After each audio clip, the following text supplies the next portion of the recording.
Welcome, everyone, to another edition of the Wrestling Underground podcast. It's the end of the world as we know it.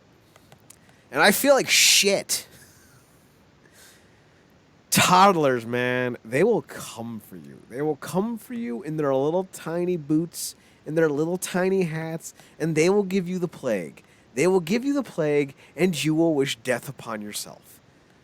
Hello, I'm Chad Porto, and I have a cold for the first time in 3 years. It turns out if you don't get one every single year, they kick your ass. I feel like, what was that rap from Short Circuit 2? You ever see Short Circuit with Johnny Five? No. You've never seen Short Circuit with Johnny Five? But Marcus, he's alive. That doesn't make any sense if you haven't seen it. It's one of those staples of the 80s. Gutenberg, at the height of his most Gutenbergianness. It's about a robot. In the sequel, he does an awesome little rap because he hangs out with a gang. A robot hangs out with a gang. Marcus, it's like the greatest film ever. And they teach him how to swear, and it's hilarious. But I digress. So I have a cold, and I'm angry about it. How angry? Well, I'm not going to invade your country over it. God damn. Some people just get really up in their own drama. By the by, like I'm pretty happy being Italian. Like let me be honest about that. But like I'm a little disappointed I'm not Ukrainian today. Like, goddamn, those are some badass motherfuckers. Especially that president. I'm like, yeah, okay. A comedian went out and killed a bunch of Russians. Like, all right. Props. Joining me as always is my tank busting co-host, the glorious one himself, the rocket launcher extraordinaire, Marcus Green. Marcus, how are you? Good. I have the benefit of not being sick, although the way things be going these days, you just never know. But knock knock on fake laptop wood. Yeah, yeah. But again, like you said, it's not an invasion, so. Yeah. So like we're having it pretty good, all things considered, because we don't have to worry about our shit getting invaded.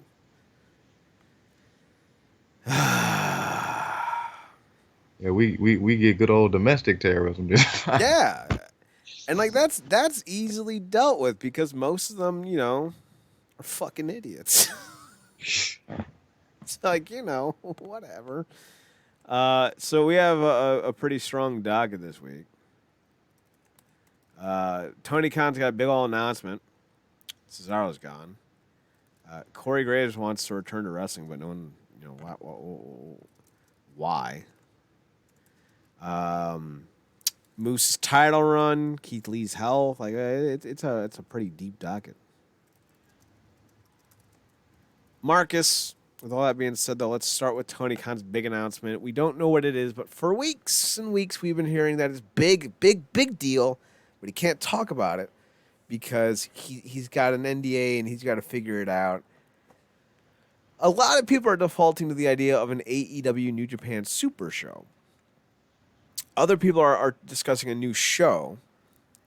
I'm low-key thinking that it's the purchase of Ring of Honor. In your opinion, which one do you think is most likely? A super show, a new TV show, a purchasing of a company, or something else? I can't believe you kind of didn't come up with this yourself, but everything that happened, recent people being gone, and clearly him having some spiteful tendencies. I'm gonna go out on a limb here and go with I think old Connie Boy's getting a neck tattoo. Oh no! Why? Marcus, how dare you? I swear to God, if Tony Khan comes out with a Cody Rhodes neck tattoo and he's like, "Yeah, we're bringing him back," I'm gonna be so sad. I'm gonna be big old sad boy sad. Like, no, don't do that. Don't do that. Don't do it. I think for one, it's gonna be a purchase. It seems rather anticlimactic for it to be anything else because, like, all right, you're discussing doing a Ring of Honor AEW or not Ring of Honor, New Japan AEW Super Show. Why do you need an NDA? Like who? Like, yeah, it's a big deal. I'm not trying to spit snot at it, but the fuck you need an NDA for? Like, why do you need 16 weeks of buildup? Why do you need 48 lawyers and cyanide capsules in case someone leaks any information? Like, it seems rather dramatic for something that simple. So for me, it feels big, huge. A TV show makes sense, but you already got 2 on television and another 2 on YouTube. You don't need 5 shows. Tony, you don't need 3. So that to me leaves the most other obvious explanation, which is a purchase, a merger of sorts. Because this is where things can go awry. If you're merging with a company or you're buying a company, things can fall apart. I think, quite honestly, the idea of the purchase of Ring of Honor or any other company for that matter would be a great idea if you're trying to build a developmental territory. And I think Ring of Honor would fit very well in with the idea of it serving as a developmental territory. And if it's something along that regard, I think that would be huge for Ring of Honor, for AEW, for the wrestling business as a whole, because I don't see Ring of Honor bouncing back with this management. This ownership group will never have Ring of Honor back to where it was. They lost way too much money on what appears to be a failed sports media streaming service launch that has not happened yet. And they're already in a hole like $1.8 billion, mostly because of the streaming service that they're trying to build. So I could see them very much selling off Ring of Honor to the highest bidder, and I wouldn't be surprised if that's AEW. Marcus, would you want to see AEW buy Ring of Honor or somebody else and develop that as a developmental territory?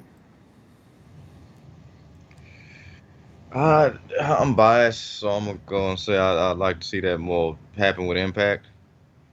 Mm-hmm. Um, I think again, we so used to this with WWE. More isn't more, less is more, and them piling on everything is because it's just not enough spots for everybody.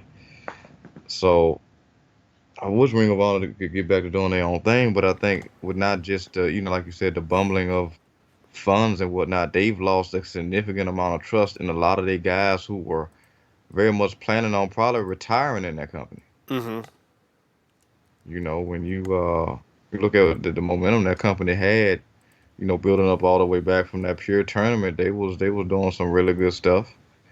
How they got the belt on Gresham and they told that story and they really had some steam with them, man. And then I mean, just fumbled the ball to the point where a lot of the talent, even though they still can around the brand and different promotions and stuff, have not been quiet about their you know disgust with how stuff has went down and was handled. I mean, they freaking formed a faction called Honor No More. Mm-hmm.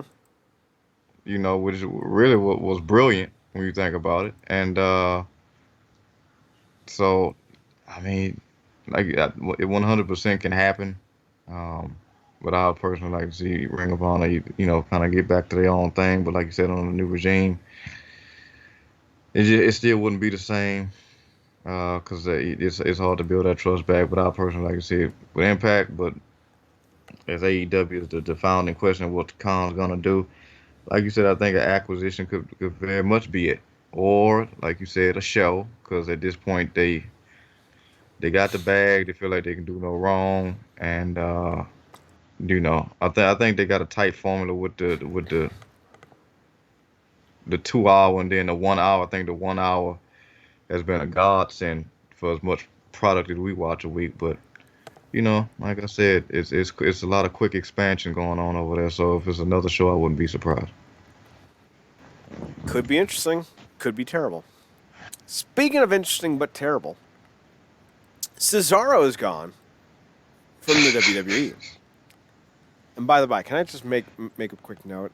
If the only other announcement that Tony Khan could be making is a trios championship, I want it to be Sting, Danhausen, and Goldberg, and they can never lose the belts. Chad's like, no, we kicked Darby out. We already got somebody with better face paint. Be Darby can do his smaller. own thing as a singles wrestler, but let's be honest, we're all just Fanhausens living in a Danhausen world, so you know.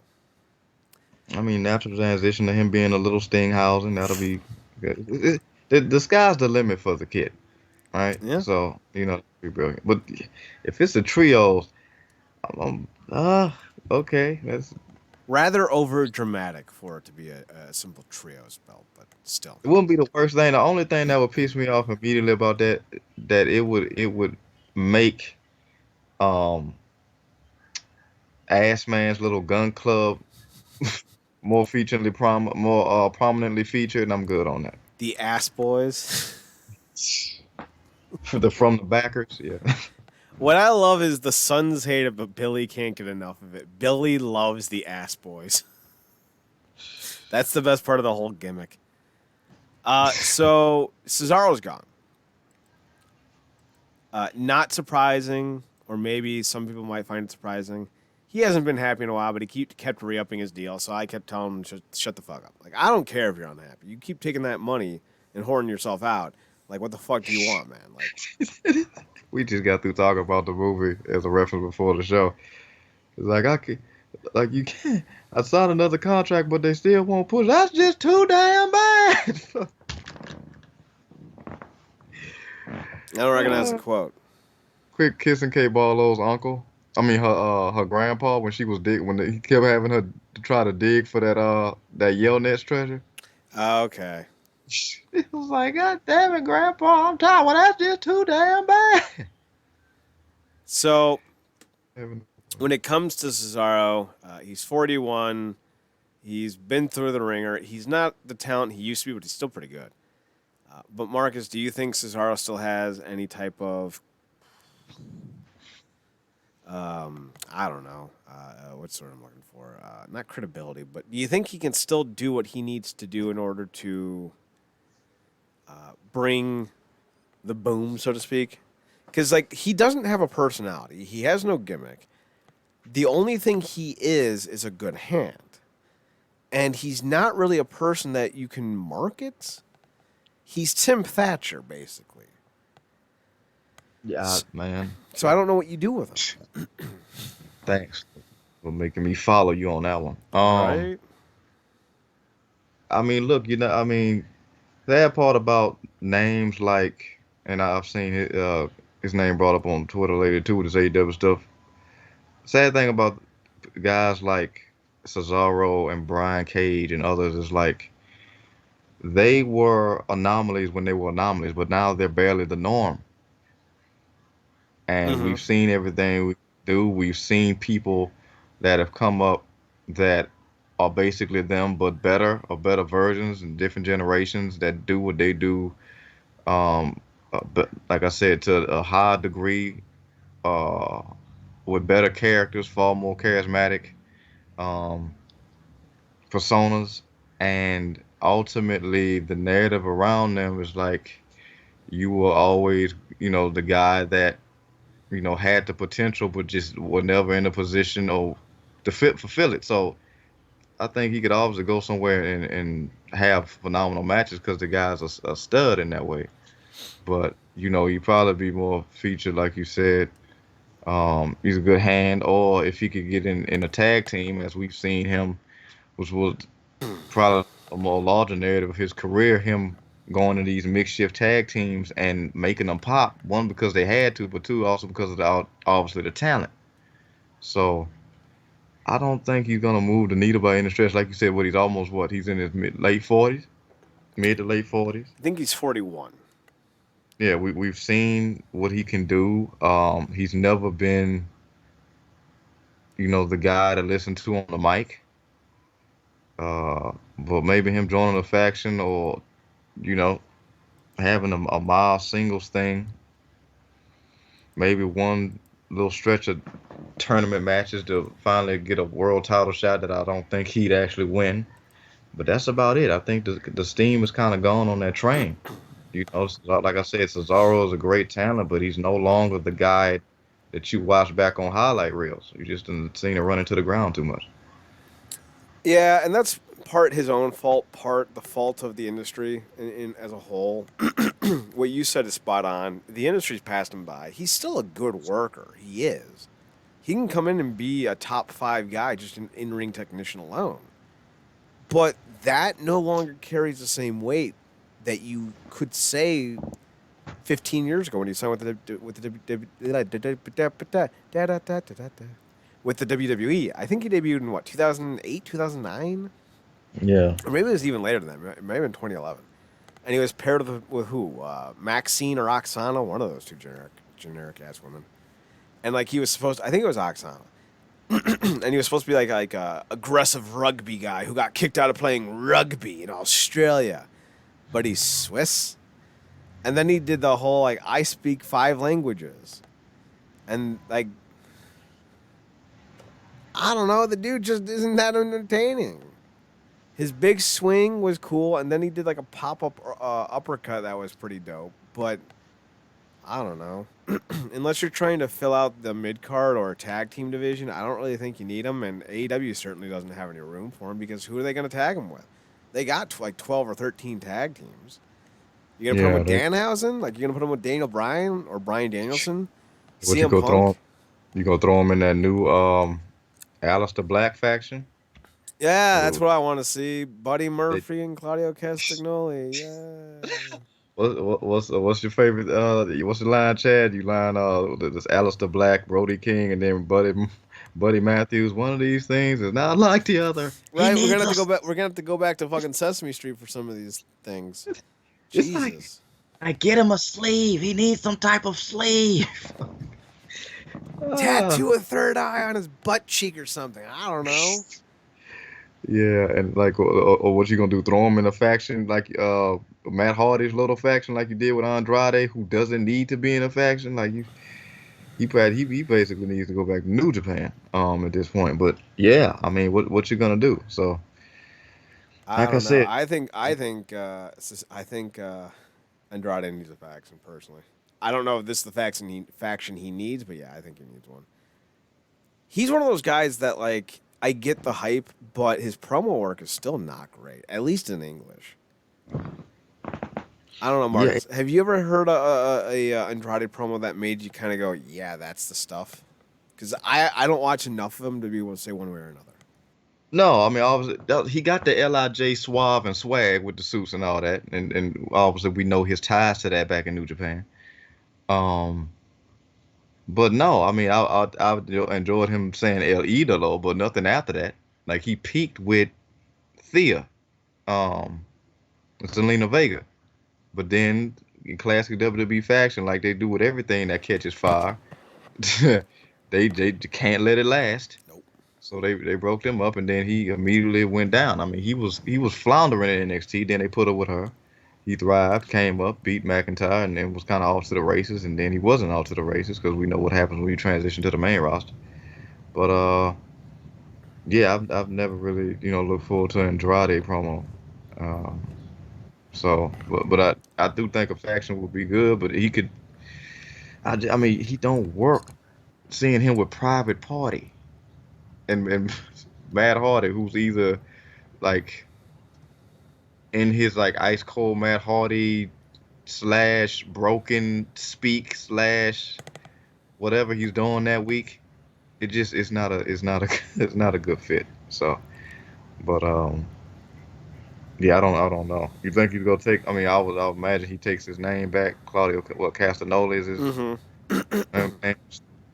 I mean, if I was him with that Smash Mouth style, maybe he'd do better venturing off into your territory with MLW Yeah, that as a country. I was just thinking New Japan, but the idea of a Smash Mouth style in MLW would work. They're bringing in Killer Cross, so they're getting some heavy hitters lined up for Alexander Hammerstone and Cesaro, and Hammerstone would be like Cesaro. And here's the thing, it's all about perspective and objectivity. Cesaro is still a great hand, but what does he Absolutely. offer WWE or New Japan or AEW as a worker? Not much. They got that. But in MLW, they're a worker brand, and that would work there, at least for the interim. I don't feel like Cesaro works in Impact because they need bigger personalities than they have. They Yeah. got enough great, talent in the ring, Yeah. but they need bigger personalities. And I feel like that's the one thing that it's always about finding out who's available and what you need. If you're an NBA team, you're the Lakers. Fuck you, LeBron. Ah. Man. Hey, LeBron, why do you got all those shoes? Hey, LeBron, why don't you call Delonte West idiot? Talk about the ultimate nightmare, that puppet and freaking the voice of Rollins going, bruh. Bram. Becky. Ugh. Then she responds, "Yo." I don't want to be in that household.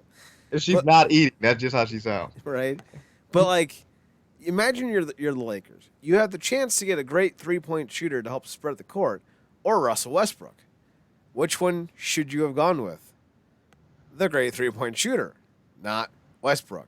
And I feel like Impact going to get Cesaro is the Lakers getting Westbrook. Yeah, in the bubble, in a vacuum, getting Cesaro / Westbrook is a good idea.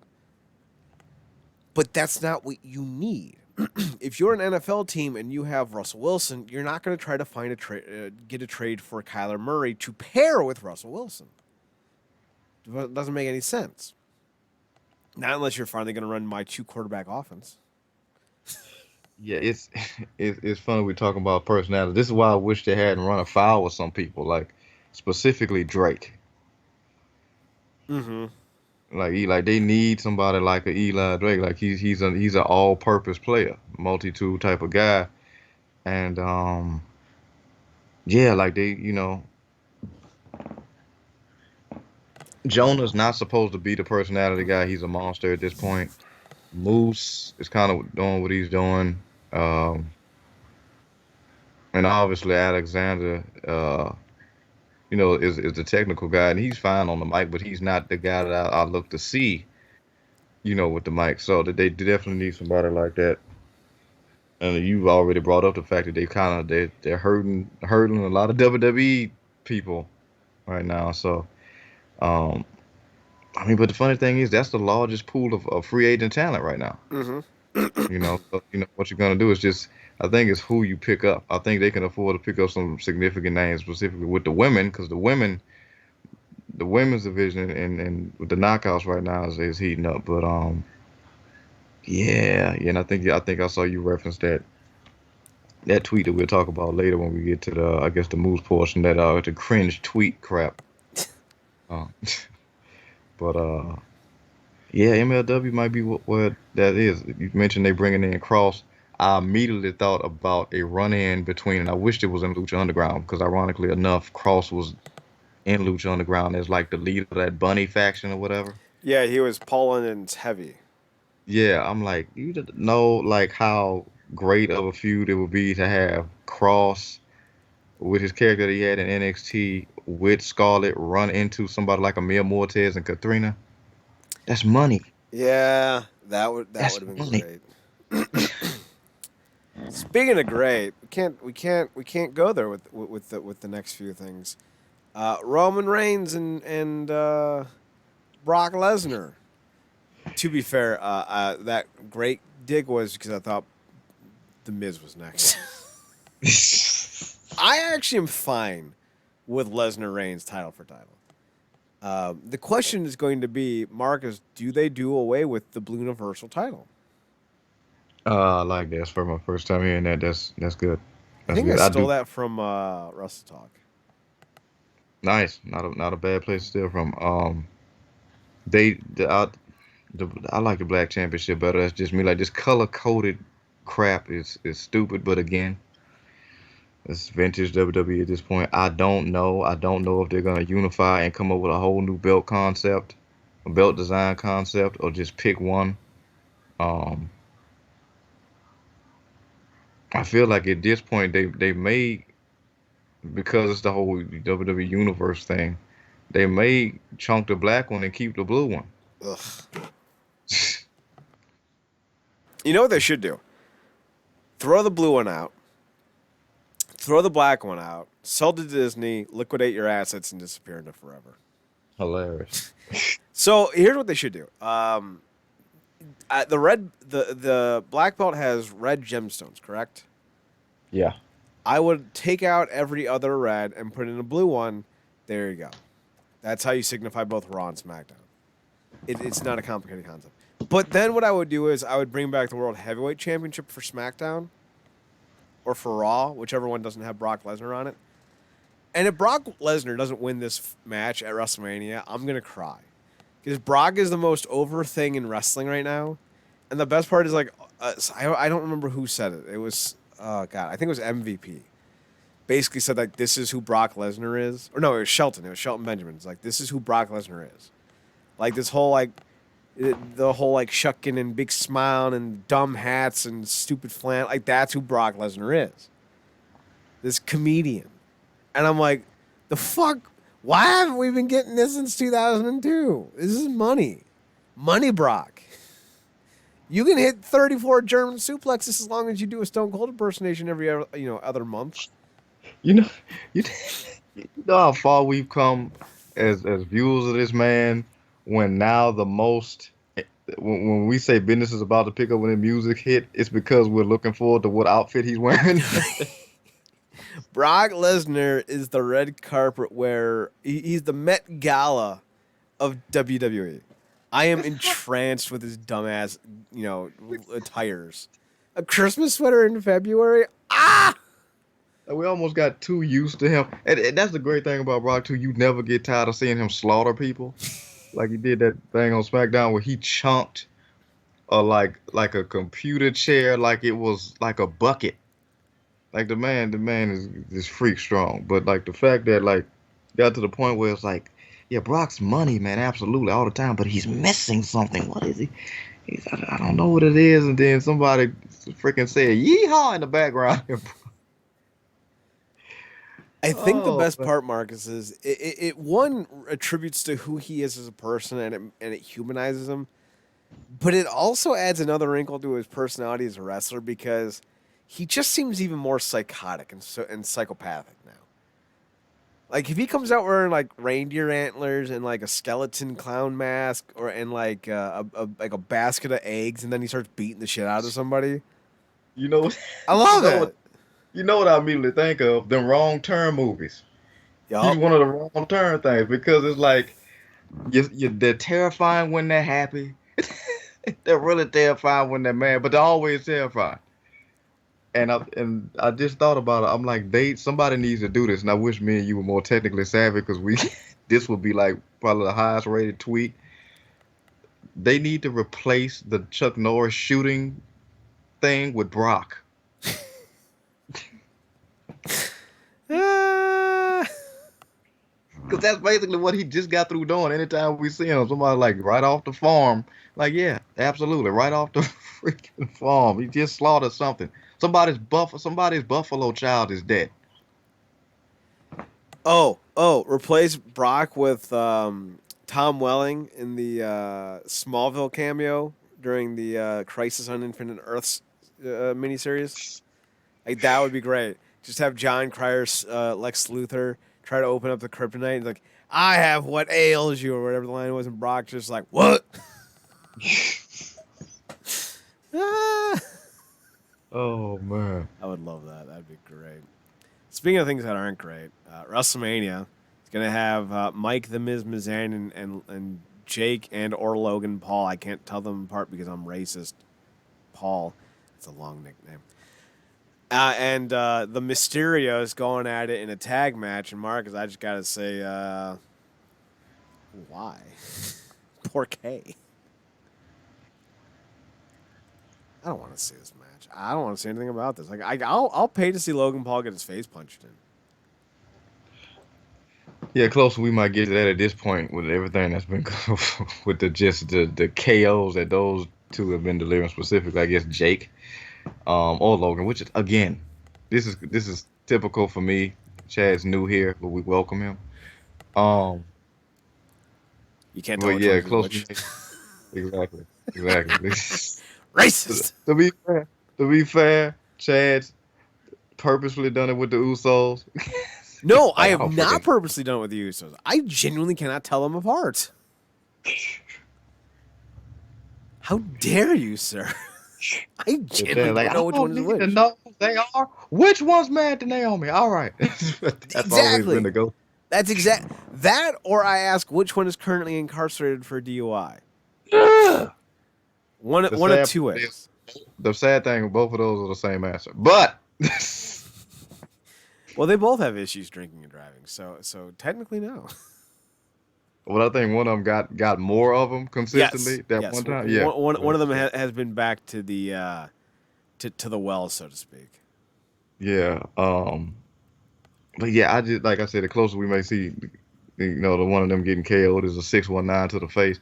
Though, I'm hoping we don't see Mysterio getting knocked out. Like the disrespect to Mysterio, not only by the company, but I remember when they came out with the cover for the game, and people were like, why is he on the cover? I'm like, what? Why is Rey Mysterio on the cover of a damn video game? Are you serious? So hopefully, they get him to win. I thought it was fun, ironic in a funny way that Miz actually brought up the whole thing about Dominic's paternity in a promo.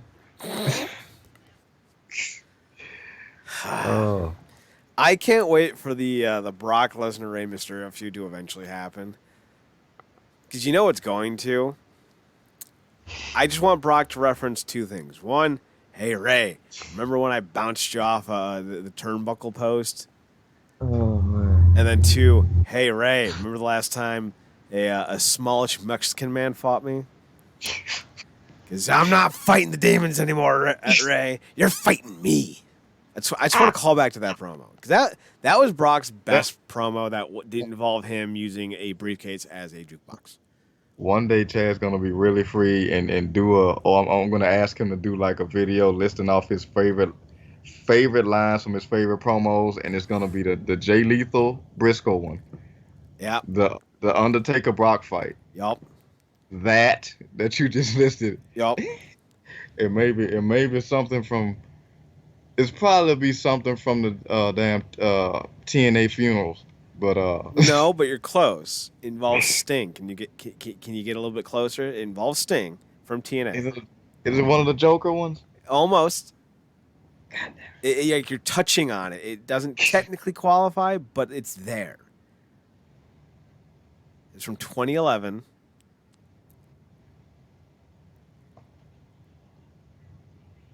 I don't think you're gonna get it. I'll tell You you, got you. unless you have a guess. No, I don't have a good guess. It predates the Joker Sting, but by a week. It was when he confronted Hulk Hogan, and Hogan's like, "Sting, you gotta be done, brother." And Sting's like, "No, no, I'm the Stinger, and I'm not done yet." I Oh fucking yeah. love that line. Oh Oh my yeah. god. I think yeah. Because I think we did a video talking about the the greatness of Sting's TNA promo run. Oh god, he was so Yeah. iconic. Oh, Sting was he was money. Every promo was must see. Now, granted, I don't want to, a lot of people were like, oh, thumbing their nose down at Joker Sting, but Joker Sting was great for quotes. It's Versace. Reject. I gotta go back and watch that. It was hilarious. Oh. God, that Joker Sting. Love that Joker Sting. It don't get enough credit. He does not get enough credit. That is probably the most loose we've seen him. If 95% of that was scripted, I'll like throw my laptop. But that's like just was that how close was that to the Dark Knight? Um, not in terms of obviously lifting material. I'm talking about 3 years. 3 years. Gotcha. I think Dark Knight came out in 2008, and Yeah, I think they were like 6 months before The Dark Knight Rises. I think The Dark Knight gotcha. Rises came out in 2012.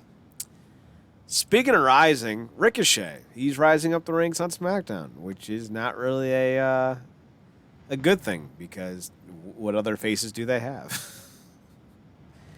I don't know if Brock counts.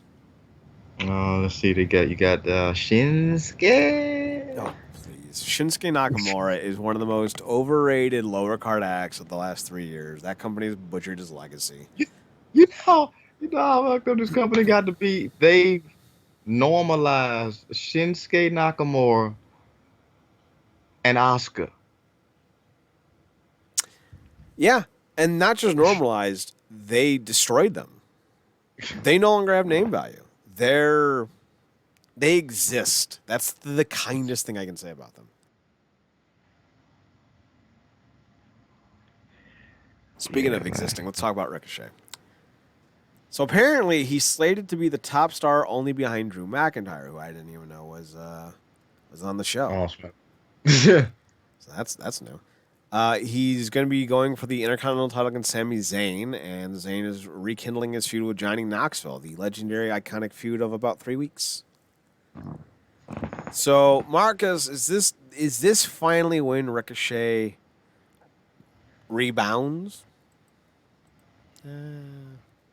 I mean, rebounds as much as you can in the position he's in. I mean, the sad thing is, you would think that he would immediately been had put into the mid card situation. The fact that he's been on the roster for God knows how long now, um, and had to kind of wait for years to get a push to the mid card, I think says a lot. Not only about obviously the continuing bungling of talent by this company, but also we talk about all the time. I mean, we know what he can do. Another talent that we know what he can do in between the ropes. But aside from that, there's a lack housing. So, that's one of the things I always kind of point out, and it's my obnoxious kind of decree. You can sell personalities better than you can sell wrestlers. Danhausen will always make more money than Ricochet because Danhausen can always be entertaining even if he's not in the ring. And no one can do Danhausen's stick like Danhausen. There isn't, you just can't. You can't be The Rock. You can't be Stone Cold. You can't do The Undertaker. Once you establish a gimmick, a character, a mindset, a personality, you will always be marketable and always be profitable. Make yourself get over. Brock Lesnar, the corn husking, elephant tossing, giant vanilla ass gorilla from Canada, Canada. There it is. From Canada, is as over as he's ever going to be because he finally has a personality. He's a giant dude who don't give a fuck. That's marketable. And there's a reason why Bobby Lashley, as much as we like Bobby Lashley, will never hit that same crescendo because Bobby Lashley's personality is toast. He's rice cakes. He's white rice in a stew of water. He's unsalted butter. He's beige paint. There's nothing about him outside of his physique that makes you go, oh yeah, that's a star. I mean, he's great in the ring. We love Lashley. But when you don't have that personality, you succeed most by being in the right situation. You can be Bret Hart, who does not have a personality, if you have others around you who do. Shawn Michaels, Stone Cold, The Undertaker, Triple H, at times The Ultimate Warrior, depending on when he decided to show up to go to work. So you didn't need Bret Hart to be anything more than Bret Hart. In the current WWE and in Impact, the biggest issue that they're facing is they don't have characters. They don't have personalities. So you see Ricochet and it's like, oh, great, but who's the number one? Drew McIntyre. What's his personality? Oh, he's a Scot. So you got Scott McIntyre. I think he was a member of New Kids on the Block. He's your number one. You got Ricochet. He's got the personality of a deflated Blurby. Because Bobby Lashley basically looks like Kirby if he was black. And if Blurby came out to Kirby's music, you might have something there.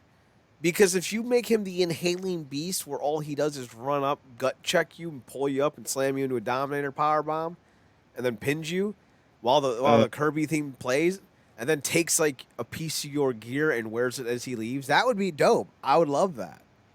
Oh man. Like, could you imagine if like he beat up who's the new king of the ring? Xavier Woods, right? Could you imagine if he beat up Xavier Woods and left in his crown, or like fought Kane and took his mask and left with it? Like that'd be hilarious. That's about the only way you're getting Bobby Lashley over in today's day and age. But that's the thing that I think is gonna, hamper Ricochet, is that he's got the personality of a toaster. He does one thing, flippy doos, and that's it. He's not even like what's that? A convenient oven? No, a toaster oven, where you can not only toast bread and or toaster strudels, but you can also defrost a pizza, or maybe even make a small piece of meat. It He doesn't have that complex. I don't know what complexicity. That's not right. I have a cold. Leave me alone. He doesn't have the diversity in his skill set. He's boring as shit if he's not in the ring, and he's really not all that impressive anymore inside the ring, because we've seen 1,000 different versions of him. So I don't know.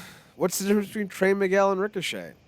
Trey has a cooler intro, but they wrestle the same style. Like they do the same things. So like, you got to have the personality to get over, and you can have Ricochet be your number 2 and McIntyre be your number 1. But all I'm hearing is that's a boring ass 1-2 combination.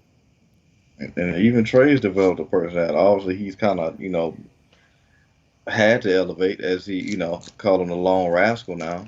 Um, yeah, he's developed quite well in his singles role, and I mean we talking about this IC title thing. I mean it genuinely just makes sense to let Sammy hold it, one because he's kind of built the character around being obsessed with that thing. He's been one of those guys who's been one of the more entertaining people with his personality. He's kind of getting saddled with the celebrity spot. Um, I know some people kind of take pride in it, and they know what the mania narrative around that whole thing is. And I mean, the one thing that benefits them about having Knoxville is there probably ain't no limits on what they can do with him because he's built a career off damn near killing himself anyway. Mm-hmm. We definitely count on him like taking bumps. You ain't got to worry, and he's take bumps pretty. I mean, I've seen him take the bumps. He takes them well. It's not gonna be like a the Trump stunner. So, um, Well, at yeah, least but I mean, nobody look, it's has to cool. wear a Depends. So Yeah, that too. Like, look, it's cool to see him finally getting this push, but like I said, I think it says a lot that he's had to wait this long to get a push in the mid card. So we'll see. Looking forward to the match, but So let's move on. We have Corey Graves wants to wrestle. If you didn't realize that he was a wrestler, join the crowd. Marcus, is there any real desire to see Corey Graves wrestle?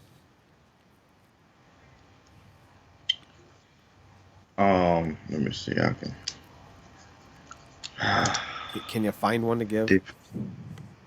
disrespect him without if somebody else. Who would I rather see than Graves? I'd rather see Lucha House Party versus the Death Triangle from AEW.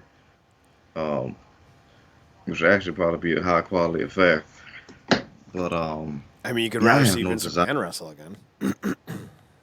Yeah, God, no. I don't think that man can afford to blow anything at his tender age, even in his shape. Um,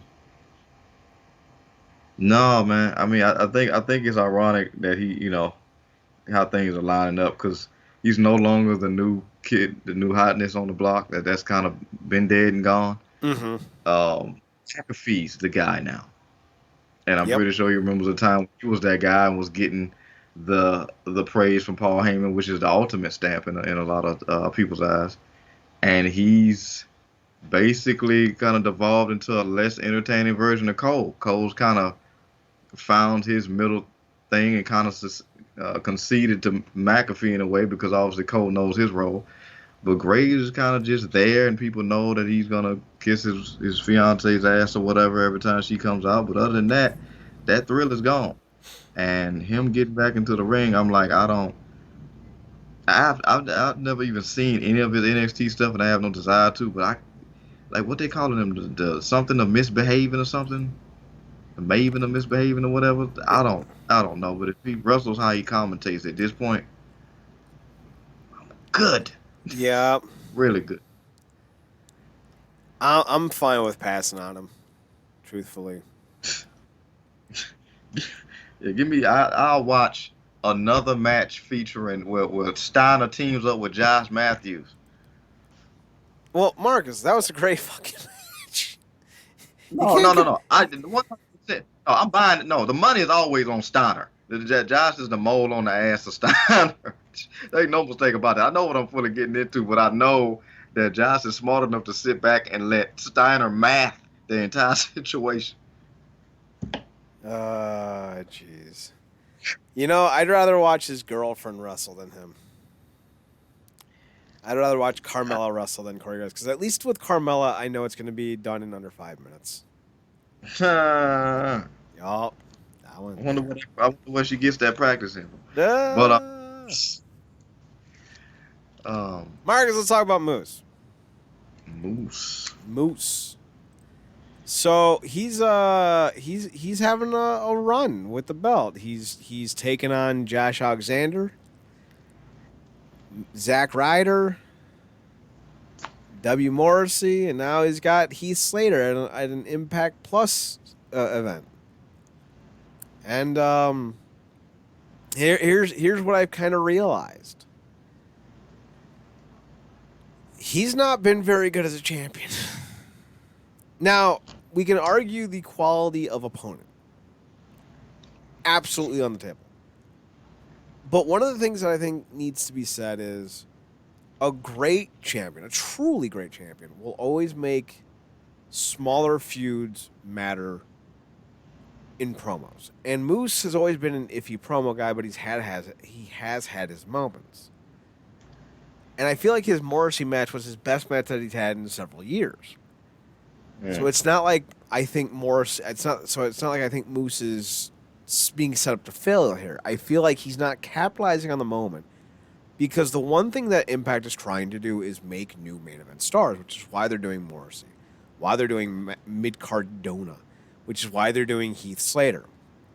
They're trying to build up new stars. And now a lot of wrestling fans are like, oh, yeah, because like this goes back to that cringe tweet where people are like, yeah, they're going to have Heath versus Moose for the world title. Like, that's how bad Impact is. But on the flip side, you have to remember Stone Cold, The Undertaker, Triple H, these were all mid-card acts.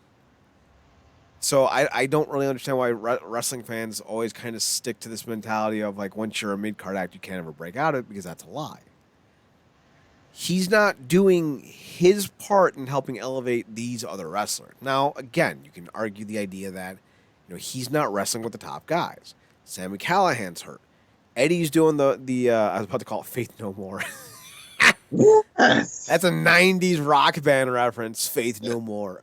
That's What gonna be that's is gonna be it? that's gonna be the faction Lish starts out. Yeah. More like No More. Wait. What's it called? Afternoon Delight No More. Wanna be effed up after all this, like Callahan comes back as the hero and Lish like storyline divorces him and falls for Ace. That would be some fuckery. That would be some fuckery. But like, excuse me. So like Callahan, Eddie, Alexander's in Canada, and I don't even know if he can re-sign. I think he's going to. I feel like he's going to. And then of course you have Jonah, who is on every taping. So like, you can tell me he's not an official part of the company going forward. But until I see him stop wrestling with Impact, I'm going to assume that he's there long term. And he just had a killer match with Black Cruz. Yeah. So I feel like there is a certain aspect that you could argue that Moose isn't getting the best opportunities to prove that he's the top guy. But I also look at it in the fact that, if you put Stone Cold Steve Austin in the ring, and I granted, like, that's the, out there, over the top, obvious kind of reference. It's like whenever somebody acts like an asshole, you're like, oh, you're such a Nazi. It's like you went to the default most worst thing. So like when you're referencing Stone Cold, you're going to the default most best thing that you can be in wrestling. The guy, the top draw of all time. But Stone Cold Steve Austin, he gets in the ring with somebody and he does a 15, 20-minute match, he elevates them. Even in a loss. Look what he did for Rob Van Dam. Look what he did for Kurt Angle. So I know that comparing Moose to Stone Cold Steve Austin, or like the idea of what Moose should be doing to what others have been doing, is a very unfair example. I understand that. I am not expecting Moose to be able to elevate everyone to a main event contender status just by being in the ring with him. I get that. But you should be expecting people to rise to the top with these matches, at least perception wise. And I feel like even though Morrissey had a good outing, Cardona, his biggest wins haven't been in Impact. Like the NWA title win and then his run in GCW, those I think have done more for his elevation than him facing Moose and losing. And then you have this whole thing with Heath, and Heath is wildly popular, but he's not someone that I think is going to draw a lot of interest. Even though the reliance on these ex-WWE guys seem to be improving the ratings, and that's something that needs to be stated. Heath, the Good Brothers, Jonah, these are the guys that they're really putting a lot of money into, and the ratings have been up with them at the top. So like, if it's working, who am I to complain? I get that. But I feel like that's the big gripe against Moose, is that his matches aren't helping elevate guys that he's wrestling. And I feel like if you're the champion, that's the number one thing you need to be doing. Yeah. Marcus, we've both been, I think you've been a bigger fan of Moose than I have, but we've both been very positive on Moose. Yeah, it's been interesting watching his journey, because I remember his time in Ring of Honor, and then he came, like I said, I think he came to Impact in 2015 with Mike Bennett. I think it was 2017 with Mike Bennett. I'm gonna check, but Yeah. yes, continue your thing.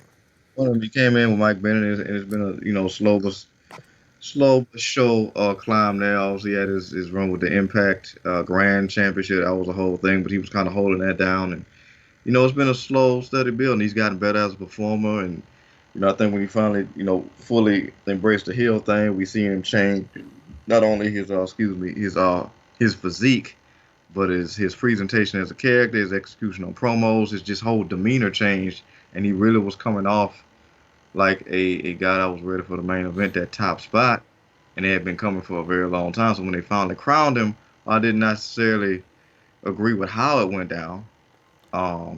It was a thing that I think they brought full circle, because it had been something I think they had been building to for a while. So it was something to look forward to. But I think, like you said, between the opponents thing and just maybe he's another one of those guys who was really great in the chase of it. Mm-hmm. Like, and I think this is where we can kind of sit back and for me, it's why I appreciate it so much, even though it was a climb and a struggle. Even when he got the title, why I appreciated Swan's reign so much, because even when he was the champion, it always felt like he was the underdog fighting. He played so well. Even when the matchup is even, he plays that role so well. It always felt like he was trying to do everything he could to elevate and put himself in position to be a great champion. And like he had a decent outing with Tommy Dreamer, and stuff like that. So, but with Moose, I don't know what it is. I think it also comes off like these opponents are placeholders too. Because how long has Morrissey? Like I said, Morrissey was basically his sidekick while he was beefing with guys to get the title. Then he just waited his way out to, like, dude, you literally faced everybody else but me. That's basically what this last feud was. So you kind of feel like you waited him out. Obviously, Cardona is what Cardona is. I don't think anybody went to that match expecting it to go another way, even no matter how they tried to sway the audience. And with Heath, I feel like just like Cardona, even if it was freaking face to facts, it's a far gone conclusion. I'm saying, so it's why with Swan and maybe it's because it was the face heel thing, but I do think it could be executed better with moves. But I don't know, man. Maybe it's I think they could really do something like consistently on a long term format with Alexander, but like you said, with the whole thing with the visa and everything, and maybe that's why they've been stalling that out because of the stuff behind the scenes and trying to deal with that, and it coming off like Scott Demore has an issue trying to hold Alexander back because it's like he needs to pay his dues or I'm sorry, wait the process out. Hmm. So no, but he definitely do need somebody to come in there and shake it up. Maybe getting confronted by somebody like a Jonah at this point to kind of put some fire up under his ass or something. But he definitely needs somebody to come in and kind of shake those nerves a little bit because it's a little mundane right now, and that's not good. I think when you look at Moose, the whole perception on him could change if he gets a major feud. But part of the issue with Yeah, having a major feud is being able to carry yourself in promos. Moose is fine. You know, he's better than some, he's not as good as others. If you keep it to a backstage interview where he has someone to play off of, he's actually shockingly very charismatic. But when you put him in the ring with a mic in 5 minutes to tell a story, eh. And that's yeah, going to be an issue to overcome. So when you talk about great feuds, most of the time it's about guys or gals that can carry promos on their own. And I don't know if Moose can do that. So I don't know if Moose is going to be the long term answer. But then again, who the fuck else is? Like, we all thought it was going to be Alexander until his contract in Visa expired. Then it's like, yeah. uh-oh. So now what? You know, if you wanted to, do a 180 and go with Jonah, I honestly wouldn't have an issue with that. I feel like Jonah defeating Moose would kind of be a big deal and would kind of set you up to go in a direction with like the new Vader. Granted, he's more pairing himself to be the new Bam Bam Bigelow, but I feel like in all things being even, if push comes to shove, Jonah is your best default guy to be the champion. Unless you want to move the title to the Honor No More feud, and then you have Eddie. You could do Swan again, but I feel like Swan, didn't raise the bar high enough. But he's certainly a better option than a lot. Like, I would rather go with Swan than say Eric Young or even Matt Taven. So, like, you do have some options, but there are no guaranteed better options than Moose right now. And I feel like that's the issue with Impact. They don't have the depth in their main event scene. Like, the saddest part is, like, I think someone like Tommy Dreamer or even Rhino may be your best option. And they're putting, Rhino's 48, I think, or 47. Dreamer's 52, 51. And I think that kind of says something about Impact's world title scene. Top to bottom, they have a very good roster. It Yeah. just, they don't have a lot of stars. And that's the issue that they're being forced to deal with on the fly. Matt Cardona has some traction on the indies, and that makes him a valuable, ideal commodity. W. Morrissey has the size, the look, and the ability to be marketable with that presence. But neither guy is certainly gonna, up the level, so to speak. That's why I think the best bet for them to do, because you need someone who can wrestle, you need someone who's marketable, you need someone who's unique, you need someone who can, cut promos, and you need that it factor. And I feel like the only person who really could bring that on the level needed, who's not already locked under contract, is Vince Russo. No, I'm just kidding. Is Juice Robinson. I think if Impact were able to land Juice Robinson, that would be the cure all for a lot of their issues, because we know as champion or challenger, Juice can bring the energy needed to make the performances up to par. Like, he helped make Jay White into a viable option. Not for me, but for someone. I certainly like Jay White more today than I did 3-4 years ago. So that says something to Juice's Yeah. ability. And I feel like that would be the way to go. And he already has kind of that reputation and impact. And if you allow him to go back to that, that one punch Juice, that broken hand Juice where he's cutting the promo in San Francisco, and maybe you don't let him swear as much, but you go back to the other aspects of it, I think you got something with Juice. And now, granted, I praise Juice Robinson way more than I should. He's definitely in my top 5 of current stars I just absolutely enjoy, and I can't deny that. The other 4 guys are Sting, Goldberg, Danhausen, and Eddie Edwards. Oh, and Davey Richards. So he's in the top 6. But like that's the thing. Like if you were to go get Hammerstone or Davey Richards, that would also kind of put you back where you need to go. But with Moose, I feel like he needs someone to play off of, and they don't have that guy. I think Juice could be that guy if they wanted to go that direction. I think Jonah could be that guy if they wanted to go that direction. But I think what Moose really needs is a shocking manager.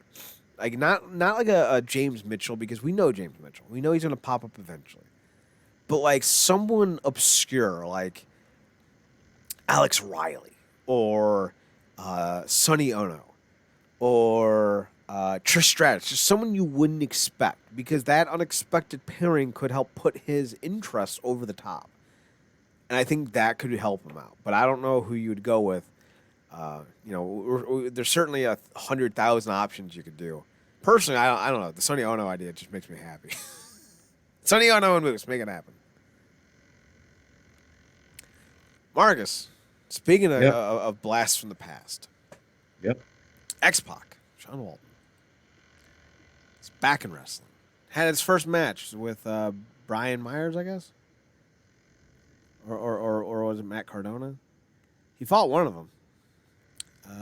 He wrestled with Joey Janela. Oh, okay. He wrestled with Joey Janela and took on Matt Cardona and Brian Myers. That's what it was. Janela and him won. And then post-match, Janela attacked Sean Waltman. And now they're going to have a match more than likely for GCW. Got to give it to GCW. I think the owner's a bad dude who's done some bad things to get noticed. I'm definitely not a proponent of the way he's gone about things. But, that being said, he's built GCW into a legitimate brand that can survive on the indies. Seeing X-Pac do what X-Pac does at 49 was awesome. Marcus, would you like to see more X-Pac in bigger promotions?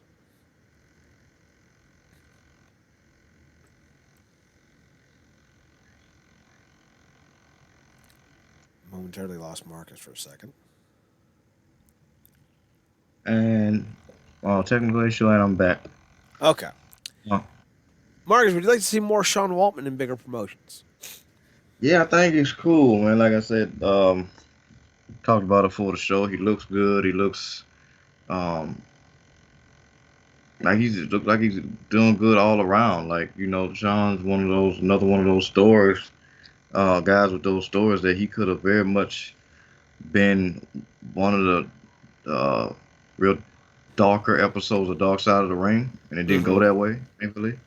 And he's seems like he's always come off like a decent person when he's been clean and everything's been on the up and up, and seems like he's the guy that likes to reach back and help guys, and likes doing good business and going on promotions that's doing good business. So yeah, I wouldn't mind it.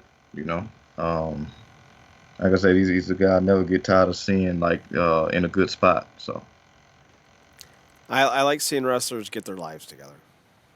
yeah. I do. Speaking of getting their lives together, this is another dude that I think if he were to come in full time with Impact would be the perfect dude to put the belt on. But his hemming and hawing about what he wants to do with his future is certainly not suspect, but it's certainly not the situation you want to be if you're Impact and you're salivating for top talent. That's John Gresham. John Gresham has basically made it clear that if Ring of Honor is not doing contract talents anymore and they're doing per date appearances, he's not sticking around. He said, quote, "I have a loyalty to Ring of Honor because it changed my life. I was going in a very bad direction for many years, and me having tunnel vision on Ring of Honor saved my life. I don't know where I would be if it wasn't for Ring of Honor. So I definitely want to wait and see what Ring of Honor does. But at the end of the day, I have to be honest and I have to move on if they're not willing to give contract talent." He would be perfect. Perfect for Impact to put the belt on. There are guys in Impact that I absolutely adore that I think could be huge stars. Speedball, Jake Something. I think in time, definitely Chris Bay. But these are guys that I think are 3 or 4 years off at best. Gresham was a 3 to 4 year guy 3 to 4 years ago, and then Ring of Honor put the belt on him. he's ready. I think Gresham is ready as he's going to be. He's Brian Danielson 10 years younger. I think maybe he's 32. So maybe 9 years younger. But he's where Danielson was at the peak. He's 33, turning 34. But that's still pretty damn young in wrestling. And he's still at the peak of his game. In fact, he's never been bigger. He's never been in better shape. He's never been a better worker. So if you're going to put a company behind Gresham, it's now. Like, this is the time to do it. Now, he's talked about wrestling CM Punk and Bryan Danielson to prove who the best in the world is, and I think that's adorable. Because, like, he's always been compared to Bryan Danielson, so it's like, yeah, obviously. But Impact is the brand that can utilize him and market him properly. So, I personally, I hope Ring of Honor decides to be dumb and not give talent contracts. One of those is right. Because I hope Gresham shows up in Impact. I mean, he already is an Impact, but I hope he signs with Impact long term and wins the world title. Right there, man. I know she's doing good right now, but I was a little mildly sour when I'm like, come on, Impact, you could get Thunder Rosa, but AEW had a bigger appeal and maybe a bigger check. And I think she's not too far from actually being a champion. So there's that. But if they can get somebody like Gresham, that'll be right on time. 100% agree with everything you said. He's the guy. When he was talking about like just where he was and where he is, I thought about that promo with Ric Flair I think he was bigging up Lex Luger. Mm-hmm. In the ring, like, you never been bigger, you've never been better. Team package. That was like 99. I vaguely remember that one, Marcus. Yeah, that's one of those Flair promos where it's like it's a compilation of Flair just going off. Like, yeah, you've never been bigger, you've never been better. Shut up, fat boy, in the front row. That whole thing. Vintage Flair. But yeah, Gresham's ready to go. Like you said, kind of hope Ring of Honor be dumb. Ironically enough, for how they bungled everything, it does sound like they were trying to give contracts talent. That's what it almost sounded like happened. But like you said, Gresham, Bay, something is slept on. Something's been happening. Marcus, can we just pause for a second and point out that every time we say something, it feels like we're just stuttering. Yeah, something. To be fair, from the minute they put him on his own, you have mentioned like that name needs to go. Oh, it's not a good name. Even in the slightest. I mean, the dude is an impressive specimen. Athletic, yoked. He's everything you need in a future star. But that name. Yeah, man, it's not. If he was like a comedy character, I'm Jake something or other. All right, roll with it. I don't know. Danhausen worked. Colt Cabana worked. Yano worked. I don't know what Yano translates into. But it worked. Cheater. I thought it was merch mover. So like, with Gresham, yeah. Hell of an idea. Hell of a name. And Impact does have a great crop of young talent. They just need to, expedite that. Get it up there. They should do like a tournament for the lesser developed names, like something. God damn it, sounds so bad. Something Speedball, Jonah, Chris Bay. I think that'd be awesome. I think that'd be dope to see. Make like an Impact Plus show out of it. Yeah, that definitely. We'll see. They got things. It looks like isn't Shelly about to come back and face somebody in a one-off match? Jay White. I don't know if Shelly's sticking around though. Yeah, so we'll have to see what happens with that. Funny, Impact is still time to give Chad that very late Christmas gift of finding a way, specifically now, finding a way of bringing in that other wolf. Hey, Davey Richards knows what's up. He knows that peen equals ratings. I'm like, well, come on, man. His buddy's gone astray. Of all the people to go astray, Eddie, come on, man. That'll bring in Richards, man. That'll be something. Speaking of something, we had to talk about Keith Lee last. So there's two rolling ideas here. I'm gonna see if I can't find the actual story because I don't. I don't want to misspeak on this. So Wade Keller and Keith Lee, Dave LaGreca are apparently spouting different narratives. Keith Lee went on Busted Open Radio and said that he's making progress as of late and has physically, let's see, is happy with the progress he's made as of late physically since rebounding from serious issues with COVID. He says, quote, dude, I'm so happy to be able to train at what is my capacity right now. I don't think I've reached where I was necessarily. And after chatting with a few doctors, they say it's something that could take 18 months depending on circumstances. Get vaccinated, people. I know people that have stopped wrestling and it takes them even longer. But in terms of what I'm capable of, the difference is Mount Everest. Because when I went through all of that and I had to stop training, let's face it, at my size, my body is very used to training. And when I had to stop everything outside of a little walk, that's not really enough for what my body is used to as an athlete. And coming back and trying to get back into everything that I wanted to do in that initial return time was brutal. I mean, I couldn't run a mile without having to stop and walk, whatever it may be. So that initial return, that was rough and kind of scary still. But as I pushed and I pushed, I got back to things I love, like sprints and box jumps and MMA and things of the sort. That really helped push things along, and now I feel so much better.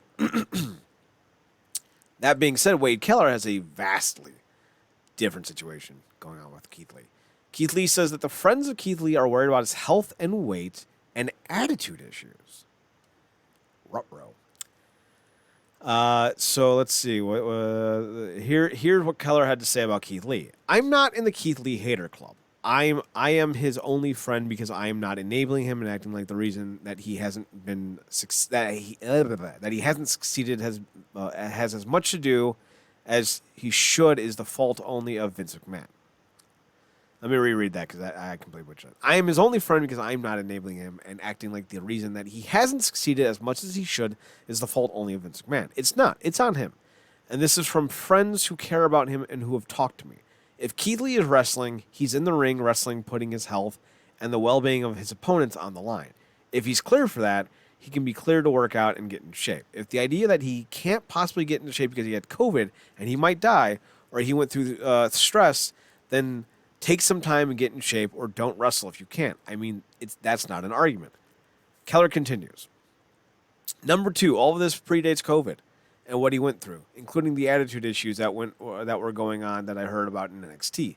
I'm not making up the fact that Keith Lee did himself in through his own actions for years in WWE's system. And I'm not doing it because I'm out to hurt Keith Lee. Keith Lee's career has not gone the way it should have for reasons I've conveyed from what other people have told me who are not out to get Keith Lee. And there's no incentive for them to say anything bad about him. They like him. One of them texted me after his match on Wednesday and was lamenting how he looked and his cardio. Again, it wasn't hateful. It wasn't mean-spirited. This is somebody who likes him and was hoping to see a different Keith Lee. I feel like sometimes Vince gets blamed, and every wrestler, whoever gets cut, it's only Vince McMahon's fault. There's much information out there, and my job is to ask around and provide it, and I have. If you think I've talked too much about it, fair enough. That's the whole different topic. But the idea that it's all Vince's fault and everything I brought up is just irrelevant. I just think it's silly.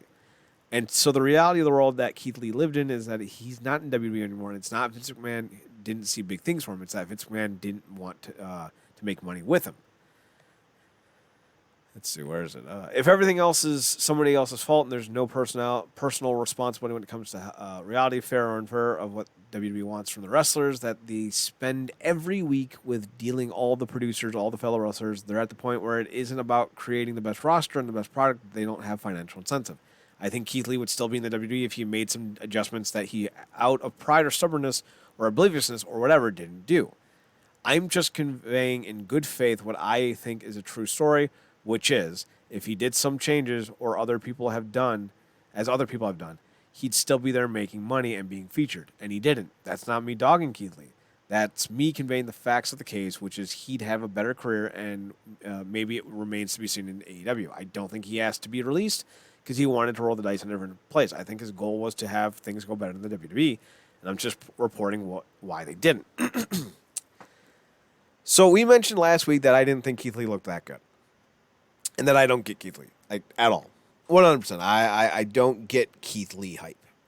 That being said, let me tell you a parable, a story, if you will. There was a time and a place when we used to do interviews with wrestlers. It became too stressful for me to line up interviews, so we stopped doing it. That, and I'm always starstruck, and how the fuck am I supposed to be like responsible for interviewing these dudes when I just want to like, oh my god, this is so cool. But we interviewed Jeff Jarrett once. Hell of an interview. We got a lot of traction for it. In it, I asked him if he could start his wrestling promotion with any one wrestler, who would it be? And he goes, oh, The Rock. Oh, I would love to do it with The Rock. And I sent the interview around. I sent the quotes around. I typed it up, printed it out myself. Not printed it, but typed it up myself, posted it into an email, and I mass blasted it to 30 different websites. Wrestling Inc. and Raj Giri, which is why I will never respect Raj Giri again, misrepresented the quotes and said that Jeff Jarrett had issues with The Rock. Not true. I sent emails to every website demanding retractions for the false headlines because they were all going off of Raj Giri's headline. Wade Keller was one of the only people to call me to clarify the quotes and to make sure they got them right. So if Wade Keller is saying that he's hearing from Keith Lee's friends that Keith Lee is not in shape and he's not doing what he needs to do to be in shape, I 100% believe it. Because Wade Keller is one of the few people in the wrestling industry who does interviews and reports and whatnot that does this stuff. He checks facts. Dave Meltzer's another one. Mike Johnson's another one. Wade Keller's definitely one of them. So I believe what Wade Keller's saying, that Keith Lee is getting himself into some issues. And if he's in a place where he's potentially hurting other guys because of his size and his inability to wrestle safely, that needs to be addressed. But I feel like because Keith Lee's so popular, people are just going to snub their nose at the report and go, no. We like Keith Lee, we don't like you. Because it's this tribalistic mentality where you always back the popular name. Like, shit, how long was R. Kelly doing things R. Kelly was doing, even though we all knew he was a creep? Because people liked him. The dude married a 14-year-old. And nobody had the good grace to say, you know what? You need to not have a career anymore.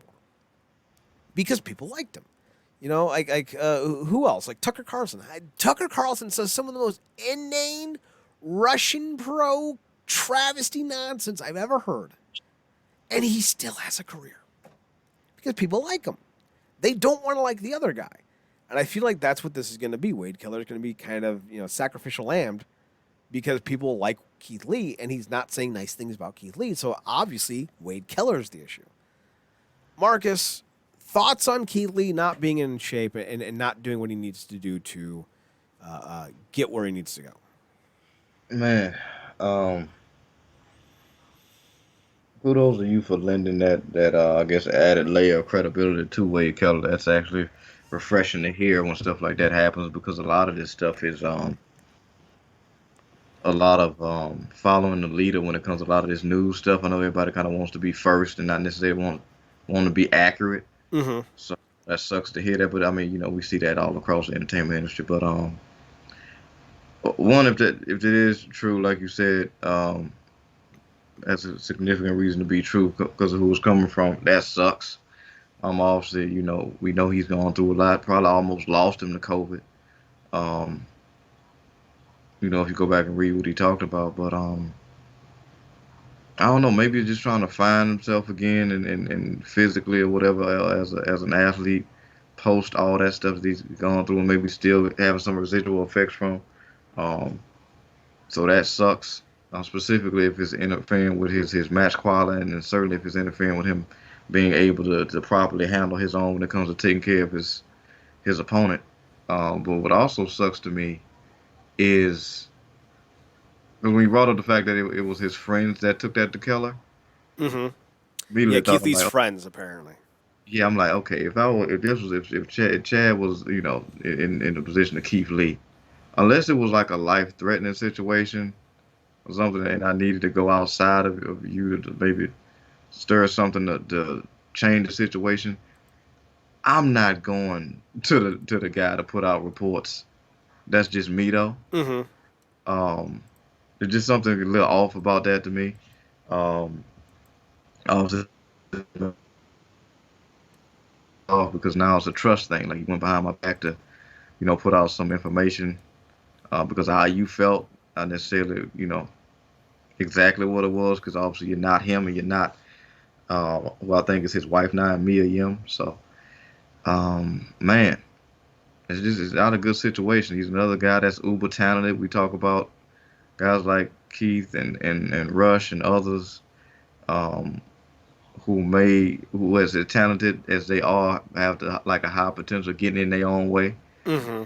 So this ultimately sucks if that's what's being put out. All I saw was AEW debut. He looked cool, but looks can be deceiving. He could have looked one way and been sloppy in a way I just didn't see. Not like the match lasted long.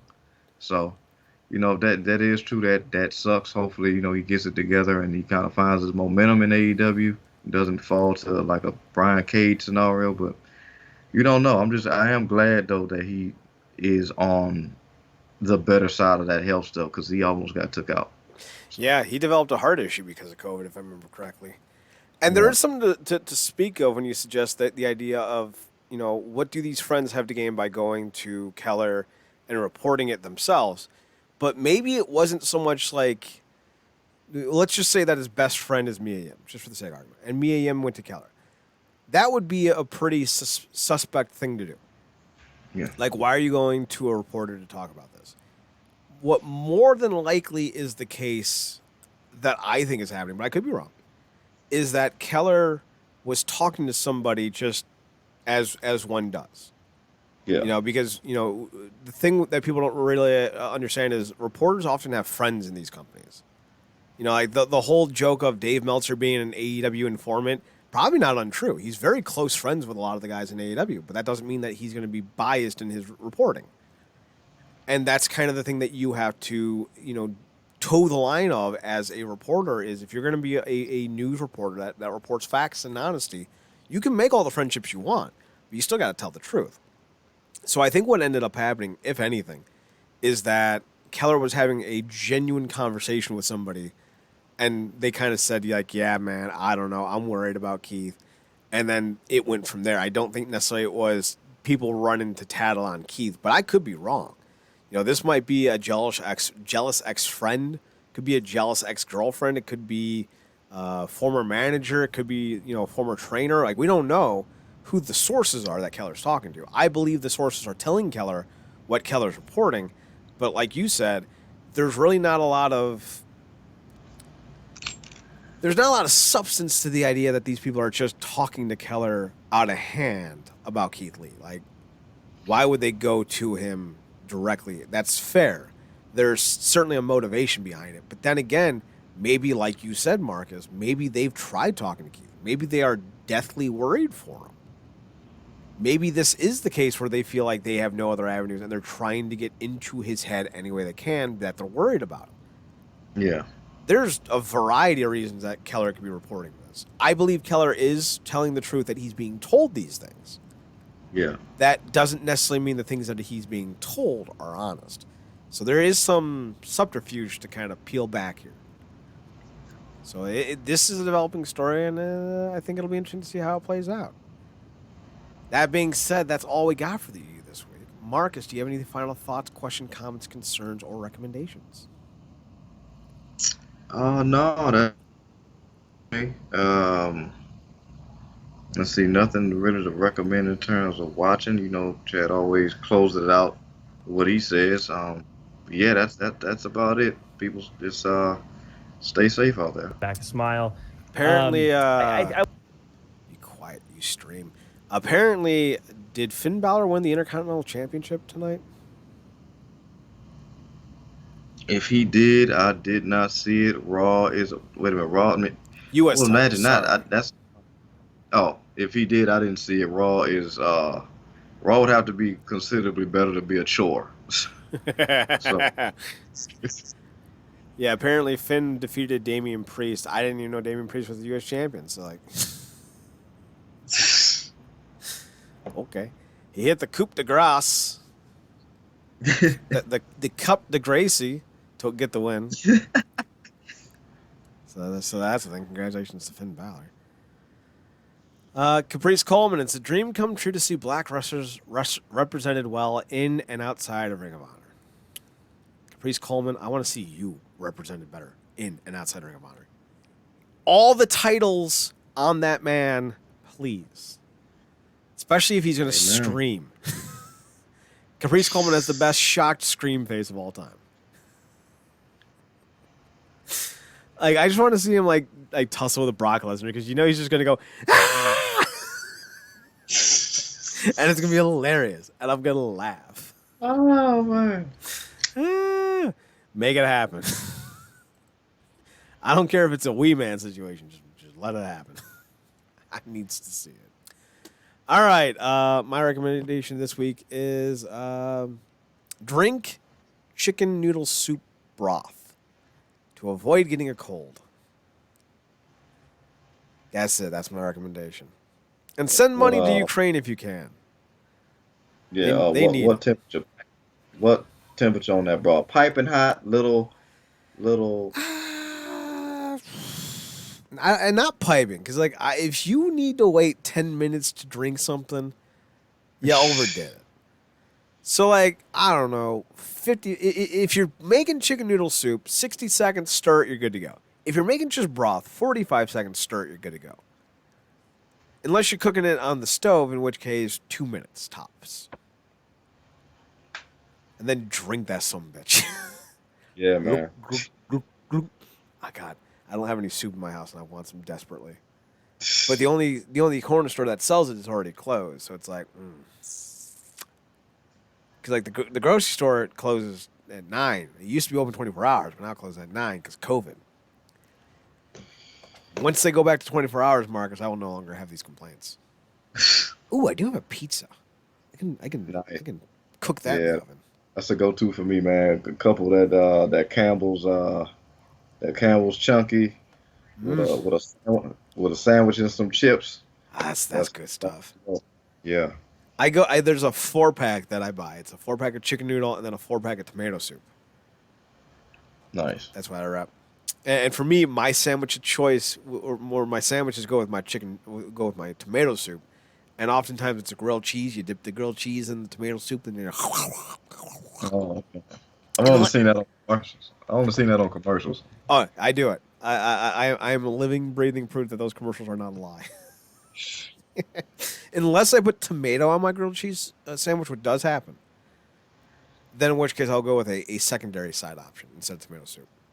You don't want to over tomato your lunch. I mean, you could. That'd be fine. Like, there's nothing wrong with tomatoes. RealNerdCorp.com. RealNerdCorp.com. Marcus, I'm going to lean on you for the woman crush of the week. I was going with MMA women, but I'll let you throw out a suggestion this week. Maybe it'll shake up my creative juices. Twitter is NERDCORP. Marcus can be found on Twitter at ParadoxKid, PARADOXKID. I hope I spelled that right. Yep. Yay! I can finally go out for a 3rd grade spelling bee. Only took me 35 years. You can also find Marcus on this other podcast, The True Penny Show, over on Twitter at True Penny Show, TruePennyshow. Links to the shows are on the account. Go check them out. I'm on Twitter as well at ChadNerdCorp, ChadNerdCorp, and on the Instagram at Chad's Photo Hut.